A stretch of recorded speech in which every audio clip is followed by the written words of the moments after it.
நண்பர்களுக்கு வணக்கம். நான் எட்டியப்ப சோழன். இதுவரைக்கும் நம்ம சேனலை நீங்க சப்ஸ்கிரைப் பண்ணலனா சப்ஸ்கிரைப் பண்ணிக்கங்க. சப்போர்ட் பண்றது இருந்தா மறக்காம இந்த வீடியோக்கு ஒரு லைக் போட்டு போங்க. நீங்க என்ன செய்தியை பார்க்க போறோம்னு கேட்டீங்கன்னா, திமுகவை காலி செய்த வீடியோ இணையத்தில் செக்க போடு போடுகிறது. காரி துப்பும் எதிர்கட்சி தலைவர்கள், வெளியே தலை காட்ட முடியாமல் தவிக்கும் திமுகவினர். வருங்கால இந்தியா யார் கையில் இருக்குது?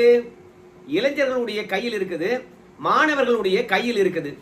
ஆனா இந்தியாவுடைய எதிர்காலம் கையில் இருக்குதா, இல்ல வேற ஏதாவது இளைஞர்களுடைய கையில, மாணவருடைய கையில வேற ஏதாவது இருக்குதா அப்படின்னு நீங்க தெரிஞ்சுக்க விரும்புனீங்கன்னா இந்த வீடியோவை பார்த்துட்டு வாங்க. இந்த வீடியோ சமூக வலைதளத்துல செக்க போடு போடுது. இந்த மாதிரியான மாணவ செல்வங்கள் அழிந்து போறதுக்கு யார் காரணம்? இணையத்துல இப்படி ஒரு வீடியோ செக்க போடு போட்டுட்டு இருக்குது. இதை பத்தி நம்ம பேசாம போனா நமக்கெல்லாம் சமூக அக்கறை இருக்குதா? இது எப்படியா திமுகவை காலி பண்ணும்? ஏயா நீ எல்லாம் டிவி பார்த்ததே கிடையாதா? எல்லா டிவியிலும் அதிமுக, தவேகா, பாஜக கூட்டணி கடைசி நிமிடத்தில் உருவாக போது, அது திமுக ஆட்சியை காலி பண்ண போது அதற்கு தயாராக வேண்டும் என்பதற்காக தான் வடக்கு மண்டலத்துல இளைஞரணி மாநாடே போட்டாரு ஏவா வேலு. திமுக அனைத்துக்கும் தயாராயிருக்கணும் என்பதற்காகத்தான் மாநாடு போட்டிருக்காங்க. 1,30,000 பேரை ஒன்னா திரட்டி இருக்கின்றார்கள். அந்த மாநாட்டுடைய எழுச்சியை பாத்தியா? அங்க போட்ட சாப்பாட்டை பாத்தியா?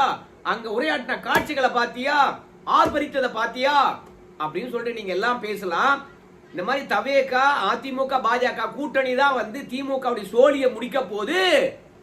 நீ என்னவோ குச்சி புட்டு ஏதோ சின்ன பசங்க ஆடிட்டு இருக்கிறாங்க, அது போய் திமுகவை காலி பண்ணும் சொல்லிட்டு திமுகவை காலி பண்ணும் வீடியோன்னு சொல்றியே, இதுவா காலி பண்ணும்? இதெல்லாம் மறைக்கிறதுக்கு, மறந்து போறதுக்கு வேற ஏதாவது ஒண்ண தொலைக்காட்சியில பரபரப்பா திமுக கலப்பி விட்டுரும். கடைசி நேரத்துல கையில தான் காசை கொடுத்துரும். அதனால எல்லாவற்றையும் மறந்து போயிட்டு மக்கள் திமுக ஓட்டு போட்டுருவாங்க. அதனால இந்த வீடியோலாம் பாத்தீங்கன்னா திமுகவை காலி பண்ணாது அப்படின்னு சொல்லிட்டு நீங்க நினைக்கலாம். ஆனால் இந்த மாதிரி வீடியோ இப்பதானா உலா வருது. எத்தனை ஆண்டு காலமாக திமுக வந்ததுல இருந்து இந்த மாதிரி வீடியோக்கள் சகஜமாகி போய் இருக்கிறது. நம்மளாம் பார்த்திருக்குமா இல்லையா? அதுலயும் எல்லா பெண்களும் 1000 ரூபாய் கொடுக்கறது ஓகே தான். அந்த 1000 ரூபாய் ஒரே நல்ல டாஸ்மார்க்கு போயிட்டு இப்படி கொடுத்து அப்படி வாங்கிக்கிறாங்க அப்படின்னு சொல்றாங்களா இல்லையா? அதெல்லாம் இருக்கட்டுங்க. இந்த மாதிரி வீடியோ ஆனது ஏற்கனவே செங்கல்பட்டு மாவட்டம் பொன் விளைந்த களத்தூர் என்ற கிராமத்துல பேருந்துல போகின்ற பொழுது 11ஆம் வகுப்பு படிக்கின்ற மாணவிகள் குடிச்சிட்டு ஆட்டம் போட்டதும் கும்மால் அடிச்சதும் நம்ம பார்த்தோமா இல்லையா? திருச்செங்கோடு பேருந்திலே பாத்தீங்கன்னா 11ஆம் வகுப்பு படிக்கின்ற மாணவிகள் குடிச்சது ஆட்டம் போட்டதை நம்ம பார்த்தோமா இல்லையா? கோவையில ஒரு தனியார் பள்ளியில படிக்கக்கூடிய ஒரு இளைஞர் குடிச்சிட்டு வழியில போற வரவங்களை அடிச்ச காட்சி நம்ம பார்த்தோமா இல்லையா? இளைஞர்களை பொறுத்த வரைக்கும் ஒட்டுமொத்தமாக இந்த அரசாங்கமானது சீரழித்திருக்கிறது. ஒவ்வொரு பெற்றோரும் இந்த வீடியோக்களை பார்த்தாங்கன்னா இந்த ஆட்சிக்கு ஓட்டு போடணுமா என்று யோசிக்க மாட்டாங்க. அதுலயும் இந்த ஆட்சி வந்த பிறகு நேஷனல் ஹைவே என்று சொல்லப்படுகின்ற தேசிய நெடுஞ்சாலை, மாநில நெடுஞ்சாலை, அந்த பகுதியில ஒயின் ஷாப்பை வைக்க கூடாது அப்படின்னு உச்ச நீதிமன்றம், உயர் நீதிமன்றம் தீர்ப்பு வழங்கிச்சு. ஆனா அதையெல்லாம் தூக்கி குப்பையில போட்டுட்டு இன்னைக்கு பள்ளிக்கு அருகாமையில, கோயிலுக்கு அருகாமையில மதுக்கடையை திறந்து வைக்கிறாங்க. அப்படி இல்லையா பார திறந்து வைக்கிறாங்க. அதனால இன்னைக்கு நிலைமை என்னாச்சு? உங்க எல்லாருக்கும் தெரியும். கடந்த காலங்கள்ல மதுவை பற்றி பேசுவதே கெட்ட செயல் என்று நினைச்சாங்க. குடிச்சதை கூட மறைச்சிட்டு தான் வீட்டுக்கு வருவாங்க. பிறகு குடி என்பது பரவாயில்ல, கல்லுலாம் குடிக்கலாம் அப்படின்னு சாராயத்தை ஒதுக்கிட்டு கல்லுடைய பெருமைய அரசியல் தலைவர்கள் பேசினாங்க. கல் என்பது உணவு வகை அப்படின்னு பேசினாங்க. அப்புறம் ஒரு 25 வயது மிக்க இளைஞர்களை பொறுத்த வரைக்கும் சரக்கு அடிச்சா கூட கல்லு குடிச்சிட்டு வந்தேன் அப்படின்னு போய் சொல்லிட்டு படுப்பாங்க. ஆனா இன்னைக்கு நிலைமை 9ஆம் வகுப்பு படிக்கின்ற பெண்கள், ஆண்கள் கூட கிடையாது, பெண்கள் பாத்தீங்கன்னா நெல்லை மாவட்டம் பாளையங்கோட்டையில் இருக்கக்கூடிய அதுல அரசு உதவி பெறும் மேல்நிலை பள்ளிக்கூடத்துடைய வகுப்பறையில குடிக்கிறாங்க. இதுக்கு முன்பெல்லாம் நம்ம பாத்தீங்கன்னா வீட்டுல குடிச்சாங்க, கிரவுண்ட்ல குடிச்சாங்க, அப்படி இல்லைன்னா பஸ்ல குடிச்சாங்க, பொது வெளியில குடிச்சாங்க, பார்ல குடிச்சாங்க, அந்த காட்சிகளை பார்த்தோம். ஆனா இந்த மாணவிகளை பொறுத்த வரைக்கும் வகுப்பறையில உட்கார்ந்துகிட்டே குடிக்கிறாங்க. எந்த அளவுக்கு மாணவர்களுக்கு பயம் போயிடுச்சு பாருங்களேன். இன்னொரு கொடுமை என்ன தெரியுமா, இங்க குடிச்ச அத்தனை மாணவிகளுக்கும் வயது என்ன இருக்கும், ஒரு 13 வயது தான் இருக்கும். 9ஆம் வகுப்பு படிக்கின்ற மாணவிகள். அதுல ஒரு அறியாமை என்ன தெரியுமா, நாம குடிப்பது தவறான ஒரு விஷயம் என்பது அந்த மாணவிகளுக்கு தெரியவே இல்லை. நம்ம திரைப்படத்துல பாக்குதுங்க, நம்ம வீட்டுல அண்ணன் குடிக்கிறான், மாமன் குடிக்கிறான், மச்சான் குடிக்கிறான், ஒட்டுமொத்த சமூகமா குடிச்சிட்டு ஆடுது.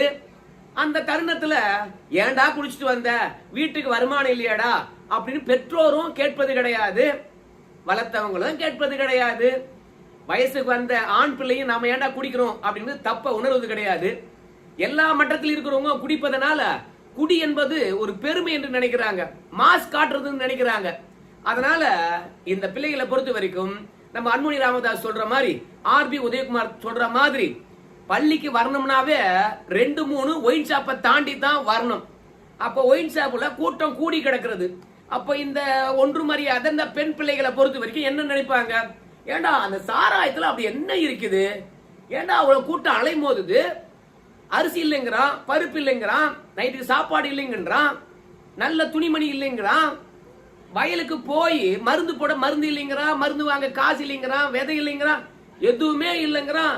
ஆனா ஒயின் ஷாப் வாசல்ல மட்டும் வரிசை கட்டி நிக்கிறானடா, போட்டிருக்கின்ற ஆடையை பார்க்கும் போது கிழிந்து போயிருக்கிறது, கீழாடையும் மேலாடையும், ஆனா அவன் வரிசையில் நிக்கிறானடா அப்படின்னா அந்த சரக்குல ஏதோ ஒன்று இருக்குது அப்படின்னு பெண் பிள்ளைகள் நினைக்க ஆரம்பிச்சிட்டாங்க. ஆண் பிள்ளைகளை தாண்டி நாம மாஸ் காட்டுறோம் அப்படின்னு சொல்லிவிட்டு ஒன்னா உட்காந்து வகுப்பறையில சரக்கு அடிக்கிறாங்கப்பா. இத சக மாணவி வீடியோவை எடுத்து போட்டு ரீல்ஸா போட்டு பெருமைப்பட சொல்றாங்க, நாங்க சரக்கு அடிச்சோம் எல்லாரும் உட்காந்துக்கிட்டு அப்படின்னு. இது என்ன பெண் சுதந்திரமா, பெண் உரிமையா? இந்த குழந்தைகள் பேசுறது அதான் பேசுது. நெல்லை என்பது பாத்தீங்கன்னா தமிழகத்தினுடைய ஆக்ஸ்போர்ட்னு சொல்லுவாங்களாம், ஏன் தென்னிந்தியாவினுடைய ஆக்ஸ்போர்ட்னு சொல்லுவாங்களாம். நெல்லை மாவட்டத்துல 100 அருமையான பள்ளிகள் இருக்குதாம், கல்வியில முதலிடம் வரக்கூடிய மாவட்டம். அந்த மாவட்டத்துல இப்படி சரக்கு அடிக்கிறாங்க. இதெல்லாம் பார்த்தா எந்த பெற்றோர் வந்து பாத்தீங்கன்னா திமுக ஓட்டு போடணும்னு எண்ணம் வரும். இன்னைக்கு என் புள்ள கெட்டுது, நாளைக்கு என் புள்ளையுடைய புள்ள கெட்டு போச்சுன்னா, அப்போ ஒரு தலைமுறையை கெடுத்த திமுக மீண்டும் ஆட்சிக்கு வந்தா அடுத்த தலைமுறையை கெடுக்கும். கொடுக்கிற பணத்தை வாங்கி வச்சுக்கிட்டு திமுகவுக்கு ஆப்பு வைக்கணும்டா. உங்க எல்லாருக்குமே தெரியும், இன்னைக்கு பல பேரும் பேசுகின்ற ஒரே விடை என்ன தெரியுமா, திமுக ஆட்சிக்கு வந்தா மதுக்கடைகளை குறைப்போம்னாங்க, ஒரு 500 கடையை மூடினாங்க. ஆனா அதற்கு பிறகு மூடவே இல்லையே. அப்போ மதுக்கடையை எவன் மூடுறானோ இல்ல படிப்படியா குறைக்கிறானோ அவனுக்கு தான் ஓட்டுன்னு கண்டிப்பா தமிழக மக்கள் இல்ல பெண்கள் சிந்திப்பாங்க. இந்த மாதிரியான வீடியோக்களை பார்க்கும் பொழுது பெண்களுக்கு இன்னொரு பயமும் வருதுங்க. தமிழகத்தை பொறுத்த வரைக்கும் போதைப் பொருள் நடமாட்டமானது எக்கச்சக்கமா இருக்குதுங்க. பெண்களுக்கு பாதுகாப்பே கிடையாதுங்க. நீங்க டிவியை பாருங்க, திமுகவுடைய சாதனையை சொல்வதை விட திமுக ஆட்சியில் நடக்கக்கூடிய பாலியல் வன்புணர்வுகள் வருகின்ற செய்திகள் தான் அதிகம்.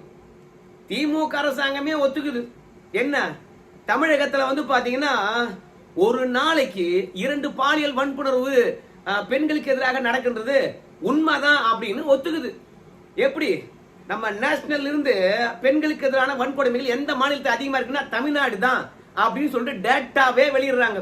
ஒரு காலத்துல பீகாரை பாத்தியா, உத்தரப்பிரதேச பாத்தீங்களா அப்படின்னு சொன்னவங்க இன்னைக்கு போதைப் பொருள் நடமாட்டமும் ஒயின் ஷாப் வந்ததுனால எந்த பெண்ணுக்கும் பாதுகாப்பு கிடையாது. இப்ப பள்ளி பிள்ளைகளும் வந்து பாத்தீங்கன்னா குடிச்சு விட்டு அலையுது.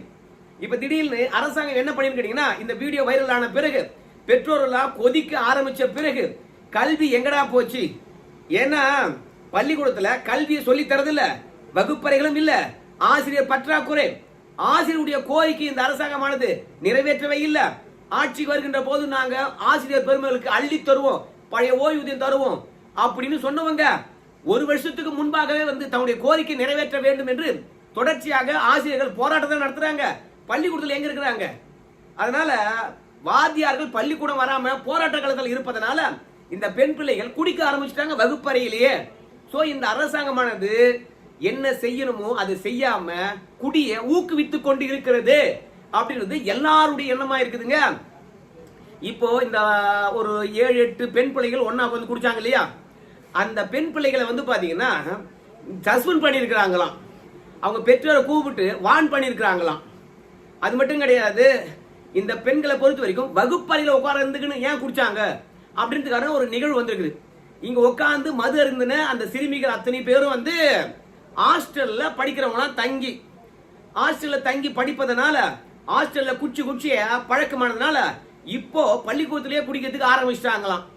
ஏன்டா ஹாஸ்டல்ல குடிக்காம பள்ளிக்கூடத்துல குடிக்கிறாங்க அப்படின்னு பார்க்கும்போது ஹாஸ்டலை பொறுத்த வரைக்கும் ரெனோவேஷன் நடந்து கொண்டு இருக்கிறதா, புதுப்பித்தல். அங்க தங்க முடியாதனால இப்ப வகுப்பறையிலே வந்து பாத்தீங்கன்னா இந்த மாணவிகளை பொறுத்தும் தங்கி இருக்காங்களாம். அதனால ஜாலியா சேஸ் பண்ணி குடிக்கிறாங்களாம்.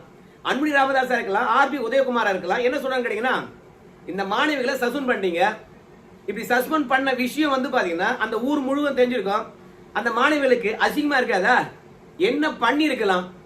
அந்த மாணவர்களுக்கு மனநல ஆலோசனை வழங்கி இருக்கலாம். பெற்றோரை கூப்பிட்டு கண்டித்து இருக்கலாம். ஆசிரியர்களை கூப்பிட்டு என்னடா பண்ணிட்டு இருக்கீங்க அப்படின்னு கேட்கலாம். இல்ல ஹாஸ்டல் வார்டன் இருக்கல்ல, விடுதியில தங்கி படிச்சா இப்படி ஒரு பழக்கம் ஏற்படலாமா? எப்படி இந்த பழக்கத்துக்கு ஆளானாங்க? 9ஆம் வகுப்பு படிக்கின்ற மகளிர் எப்படி ஆனாங்க? அப்போ ஹாஸ்டல் எப்படி நடக்குது அப்படின்னு சொல்லிட்டு எங்க கேட்ட போடணுமோ அங்க கேட்ட போடாம மாணவிகளை சஸ்பெண்ட் பண்ணிட்டோம். வகுப்பறையில மது அருந்துவதற்கு அனுமதித்த வாத்தியார்களை நாங்க சஸ்பெண்ட் பண்ணிட்டோம். என்னையா உங்க அறிவுல ஆணி அடிக்க அப்படின்னு நம்முடைய அன்புமணி ராமதாஸ் அவர்கள் வந்து சொல்றாரு. முதல்ல மதுக்கடையை மூடி தொலைங்கய்யா. போதை பொருள் போது இல்ல, அதை கட்டு பண்ணுங்கய்யா. அதே மாதிரி வாத்தியாரை சஸ்பெண்ட் பண்றதை விடவோ இல்ல மகளிர் அந்த குழந்தைகளுக்கு அந்த குழந்தைகளை சஸ்பெண்ட் பண்றதை விட்டுட்டு எல்லாருக்கும் வந்து பாத்தீங்கன்னா உளவியல் ரீதியான ஆலோசனை வழங்குங்க. மது என்பது எவ்வளவு தீமையானதுன்னு சொல்லிவிட்டு ஒவ்வொரு கிளாஸ்லயும் தொடங்குவதற்கு முன்பாக மது தீமையானது, எப்படி தீமையானதுன்னு சொல்லிட்டு ஒரு 5 நிமிஷம் பேசிட்டு அப்புறம் பாடம் எடுக்க சொல்லுங்க. இல்லனா இளைஞர் சமுதாயத்தை காப்பாற்றவே முடியாது. நிச்சயமா இந்த வீடியோ பார்த்தவன் எவனா ஒருத்தன் திமுக ஓட்டு போடணும்ன்ற எண்ணம் இருக்குமா? இன்னைக்கு அந்த குழந்தைகள் குடிச்சது, என் குழந்தைகள் நாளைக்கு குடிக்காதுன்னு என்ன நிச்சயம்? என் குழந்தை குடிக்காம தான் வீட்டுக்கு வருதுன்னு சொல்லிட்டு எனக்கு எப்படி உறுதியா தெரியும்? அதனால என்னை பொறுத்த வரைக்கும் திமுகவை இந்த வீடியோ காலி பண்ணுது.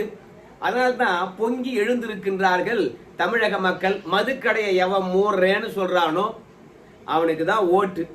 ஏன்னா சமூக வலைதளத்துல இந்த வீடியோ வைரலான பிறகு நானும் போய் கமெண்ட்ஸ் பார்த்துருக்கிறேன். இந்த மாதிரி தனி மனிதனுக்கு பொறுப்பு கிடையாது, இந்த குழந்தைகளுக்கு பொறுப்பு கிடையாது, எல்லாவற்றுக்கும் அரசுதான் பொறுப்பேற்க வேண்டுமா அப்படின்னு சொல்லிட்டு கமெண்ட்ஸ் யாராவது எழுதியிருப்பாங்க அப்படின்னு பார்க்கும்போது 1-2 பேர் எழுதியிருக்காங்க அரசுக்கு முட்டு கொடுக்கறதுக்கு. ஏன்னா ஒவ்வொரு நிகழ்வும் நேரடியா வந்து பார்த்தீங்கன்னா அரசாங்கம் பார்த்துக்கிட்டே இருக்க முடியுமா அப்படின்னு சொல்லிட்டு எழுதியிருக்காங்க. ஆனா அதுக்கு இன்னும் சில பேர் என்ன சொல்றாங்க கேட்டீங்கன்னா, ஒரு நல்லது நடந்து போச்சுன்னு வச்சுக்கலாம், திராவிடத்தால் நடந்தது அப்படிங்கிறீங்க. நல்லதுக்கு உரிமை கொண்டாடுகின்ற இந்த திராவிடம் கெட்டதுக்கெல்லாம் உரிமை கொண்டாடாதா? இந்தியாவிலே வந்து அதிக மது விற்பனை நடைபெறுவது எங்க? தமிழகத்துல. மதுவினால் அதிகமா வருமானம் வருவது எந்த மாநிலத்துல? தமிழ்நாட்டுல. மதுவினால் விபத்து ஏற்படுவது எந்த மாநிலத்துல அதிகம்? நம்ம மாநிலத்துல. மதுவினால் அதிக விதவிகள் அதிகமா இருப்பது எந்த மாநிலத்துல? நம்ம மாநிலத்துல. இதையும் சொன்னது கனிமொழி அவர்கள் தான். இப்படி ஒட்டுமொத்த சமூக தீமையாக இருக்கிறது மது. அதனால்தான் மக்களை பொறுத்த வரைக்கும் வெடித்து கிளம்பி இருக்கின்றார்கள். பிஞ்சு குழந்தையில நஞ்ச விதைத்து விட்ட இந்த அரசாங்கம் மீண்டும் வேண்டுமா என்பதுதான் எல்லா பெற்றோருடைய கேள்வியா இருக்கிறது. இதுக்கெல்லாம் திமுக என்ன பதில வச்சிருக்கு நமக்கு தெரியல. அனுதினமும் வெளியாகின்ற காணொலிகளை பொறுத்த வரைக்கும் திமுக எதிராக தான் இருக்கிறது. திமுக காரன் கூட அதை ஆதரித்து பேச முடியாத ஒரு சூழ்நிலை தான் இருக்கிறது. படிப்படியா மதுக்கடையை குறைக்கலாம், இல்லையா ஒரே முட்டா கூட மூடலாம். ஆனால் இலக்கு வச்சு மதுவை விற்கின்ற இந்த அரசாங்கத்தை எதிராக நம்ம என்ன சொல்றது? நெல்லு நனையுது, ஆனா மதுவை கூடாரம் போட்டு காப்பாற்றுது இந்த அரசாங்கம். இதுக்கு என்ன சொன்னாலும் புரிய போறது இல்லை. ஆனா நிச்சயமாக எப்போதும் சரி இந்த பிரச்சனையால தான் இந்த ஆட்சி கவிழப்போகுது அப்படின்னு உறுதியா சொல்ல முடியாது. இப்படி ஒவ்வொரு செங்கல்லா வந்து பாத்தீங்கன்னா கழண்டுகிட்டு விழும்போது இந்த ஆட்சி சுத்தமா போயிடும். அதுல எந்த வித மாற்று கருத்தும் கிடையாது. பெண்கள் இந்த காட்சியை பார்த்த பிறகு திமுக ஓட்டே போட மாட்டாங்க. அதனால தான் நம்ம ஆரம்பத்திலே சொன்னோம், திமுகவை காலி செய்கின்ற வீடியோ இணையதளத்தில் வைரல் என்று சொல்லிட்டு. ஸோ பார்க்கலாம் என்ன நடக்க போகுதுன்னு சொல்லிட்டு. நன்றி நண்பர்களே.